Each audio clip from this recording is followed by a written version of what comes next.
like years.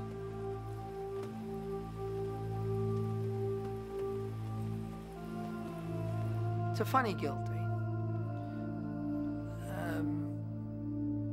Part of the guilt is why are they dead and not you? Why did they have to die? Why didn't you die? To see your troops, to see anyone treated in that fashion, but in your troops and your command, is something that they don't teach in any of your schools. And we do lots of exercises, lots of cowboys and Indians in the old sort of way, or the Rambo-esque crap. But you gotta bring the reverence to it, and you gotta bring the significance to it, because every life counts. The soldier, the innocent, the bystander, or the belligerent are all human lives.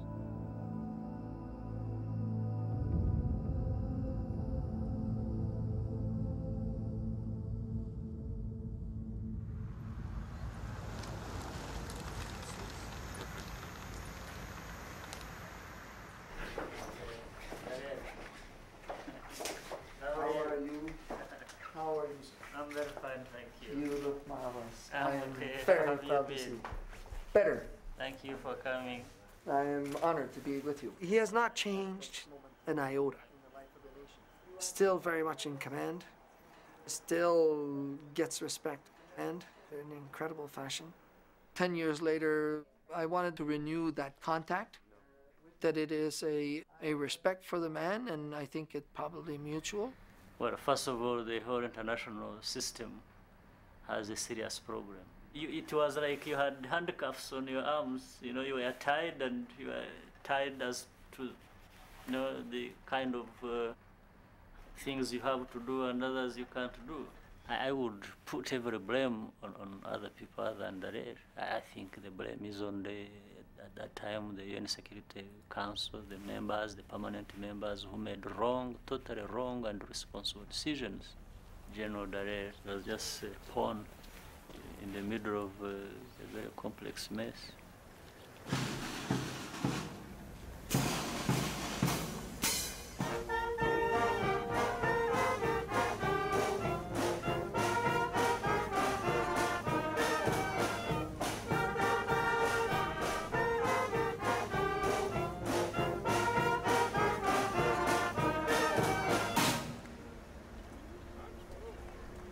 10 years on, the survivors of this gruesome crime still suffer in silence. We hope and we pray. I was personally distraught by the failure of the Western world to come down to Rwanda to join the ceremony on the 10th anniversary. Here was Canada sending a former cabinet minister, and there was the United States sending, well, he wasn't a junior fellow, he was the ambassador for war crimes, but he was a long way down. I asked a lot of Rwandans about this turnout, and they said, you know what? We didn't expect any more. So we're not happy, we're a little disappointed, but we've come to expect nothing from the world, and the world never disappoints us in that way.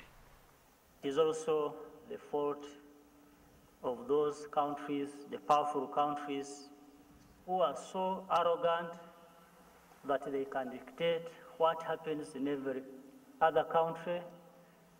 As for the French, they knowingly trained and armed government soldiers and militia who were going to commit genocide. He was brutal, if we look in diplomatic terms, absolutely brutal. Why should he be a nice guy today? I mean, 10 years ago, they were, we worked through the diplomatic channels and political channels, and he ended up with a goddamn genocide. Since then, a bunch of them coming to excuse themselves, and hey, beat them over the head. They deserve it. And every one of them that tries to get rid of the blood on their hands will paint it back. I have come today to pay the respects of my nation to all who suffered and all who perished in the Rwandan genocide.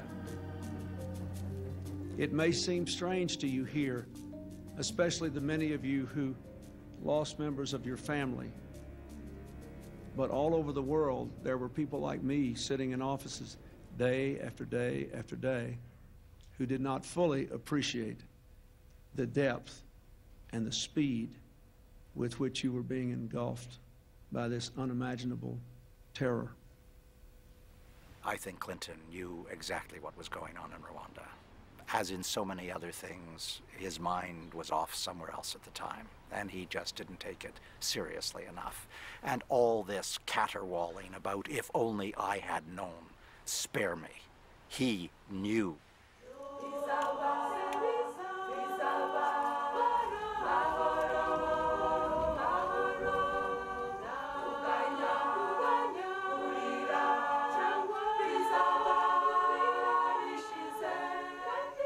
All of these people know they were wrong. They know that their behavior allowed the worst genocide at the end of the 20th century that is imaginable. And they still, to this day, cannot acknowledge it and cannot atone for it and cannot have the decency and the courage to present themselves to Rwanda and say, we were wrong, we're here to commemorate the horror with you. We will stand shoulder by shoulder by you as you attempt to overcome the inheritance. But the world just copped out again. That, I guess, is what makes one feel maybe it could happen again. If you're so irresolute 10 years after the event, then maybe it could happen again. Maybe that's just a commentary on how delinquent we are.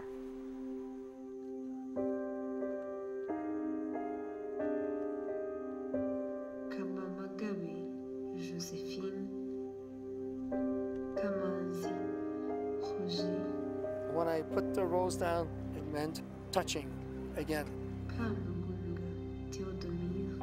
Being with all those victims.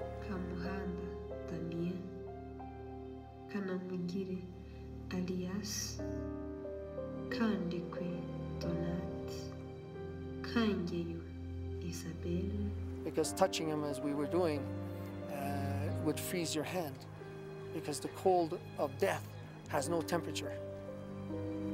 It just stings.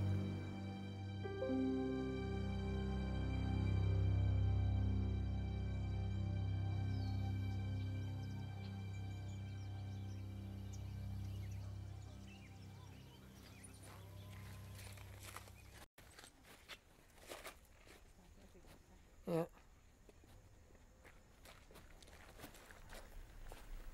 Bisesero was quite a revelation. So, Thierry, what do we do? Ah, ici, c'est toutes les crânes puis tout ça. Yeah. Oh, oui. So I said to myself, take a deep breath and go in, and that's it.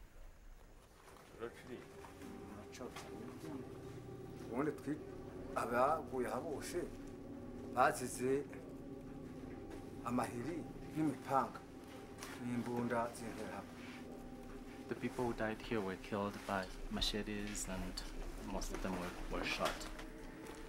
It's shocking because you see all those people killed, and some of the skulls were small, so those were children. And some of them were not complete, so they were really tortured. How long were they able to fight before the whole massacre happened? Mwe mwagumye kwirwanaho kugeza ryari? Bari barabanjije kuyoberwa aho turi, noneho batwika umusozi tujye duhiramo hasi nko mu bihuru. They were able to defend themselves for 3 months, and they decided to go and hide in the bush because they knew that they couldn't resist anymore. It's pure lack. Nobody protected them. It's just hands of God. Paradise was assaulted by the devil. And the devil did its best to destroy it. Imagine yourself with somebody who looks nasty. And he's standing behind you and he's got a loaded pistol.